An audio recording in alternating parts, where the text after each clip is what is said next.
What if the state covered your cost of living? Would you still go to work? Go back to school?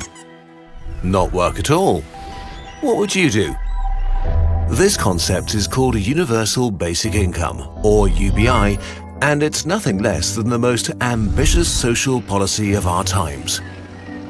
In 2017, basic income is gaining momentum around the world.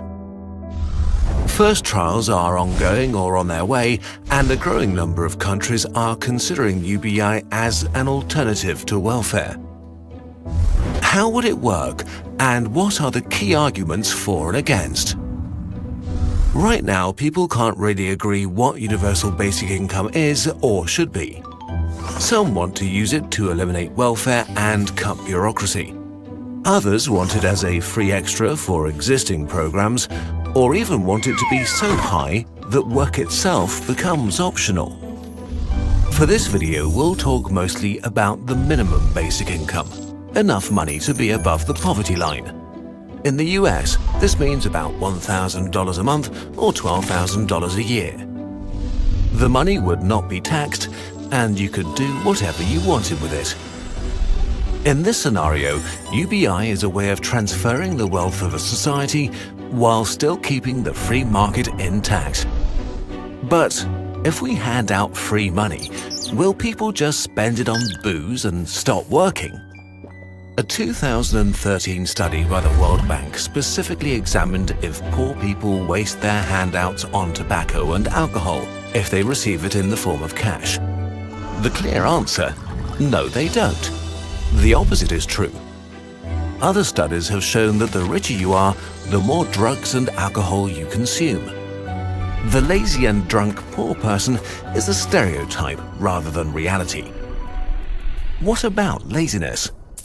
Universal basic income test runs done in Canada in the 1970s showed that around 1% of the recipients stopped working, mostly to take care of their kids. On average, people reduced their working hours by less than 10%. The extra time was used to achieve goals like going back to school or looking for better jobs. But if laziness and drugs are not a huge deal, why doesn't our current welfare state solve poverty? Welfare or unemployment programs often come with a lot of strings attached, like taking part in courses, applying to a certain number of jobs a month, or accepting any kind of job offer, no matter if it's a good fit or what it pays. Besides the loss of personal freedom, these conditions are often a huge waste of time and only serve to make the unemployment statistics seem less bad. Often your time would be much better spent looking for the right job, continuing education, or starting a business. Another unwanted side effect of many welfare programs is that they trap people in poverty and promote passive behavior. Imagine a benefit of $1,000 each month. In a lot of programs, if you earn a single dollar extra, the whole thing is taken away. If you take a job that's paying $1,200, you might not only lose your benefits, but because of your taxes and other costs like transportation, you might end up having less money than before. So if you actively try to better your situation and your total income is not improving or even shrinking, welfare can create a ceiling that traps people in poverty and rewards passive behavior. A basic income can never be cut, and therefore getting a job and additional income will always make your financial situation better. Work is always rewarded. Instead of a ceiling, it creates a floor from which people can lift themselves up. But even if UBI is the better model, is it economically feasible? What about inflation? Won't prices just rise, making everything just like it was before?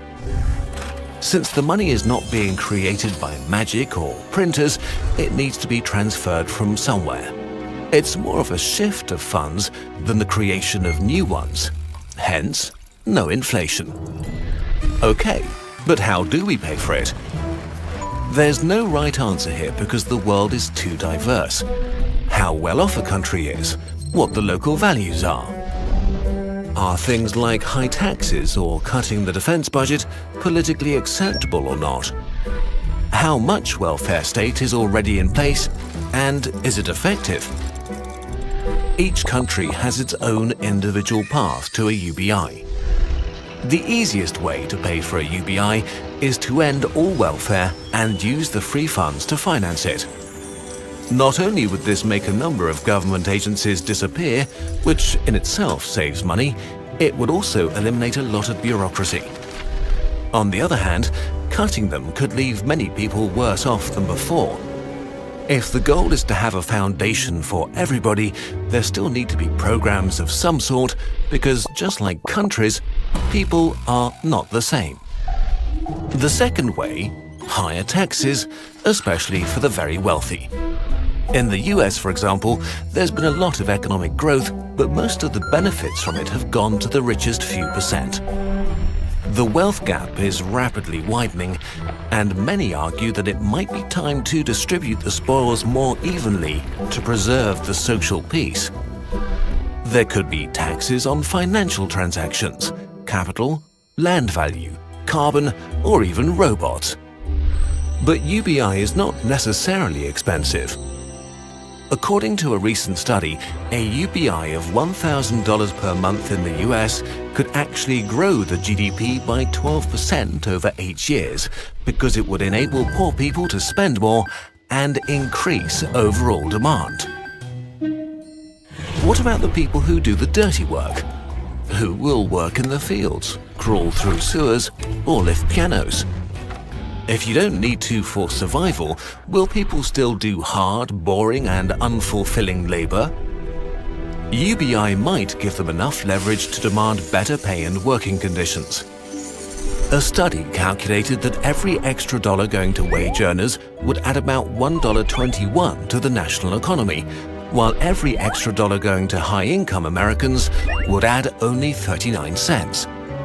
There would still be very rich and poor people, but we could eliminate fear, suffering, and existential panic for a significant part of the population. Making poor citizens better off could be a smart economic tactic. For some, this isn't enough. They want a UBI large enough to live a middle-class existence. If we set the financial obstacle aside, this idea fundamentally challenges how our society is constructed. By earning money, you earn the possibility to take part in society. This determines your status and options, but it also forces many people into spending huge chunks of their time on things they don't care about. In 2016, only 33% of US employees were engaged at work, 16% were actively miserable, and the remaining 51% were only physically present. Would 67% of people stop working if they could?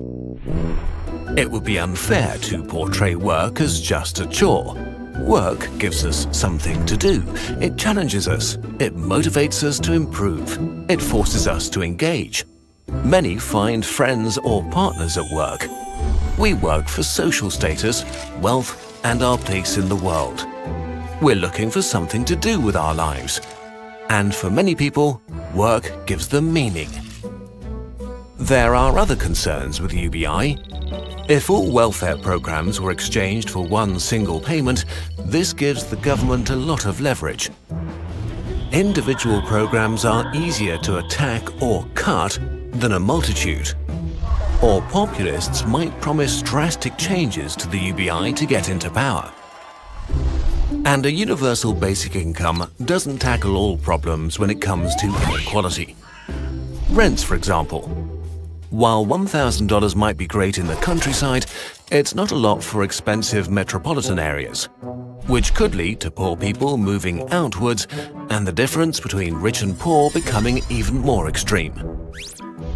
And of course, for some people, the concept of work itself not being essential for survival is appalling. So is the universal basic income a good idea? The honest answer is that we need to think about what kind of UBI we want and what we're prepared to give up to pay for it. The potential is huge. It might be the most promising model to sustainably eliminate poverty. It might seriously reduce the amount of desperation in the world and make us all much less stressed out.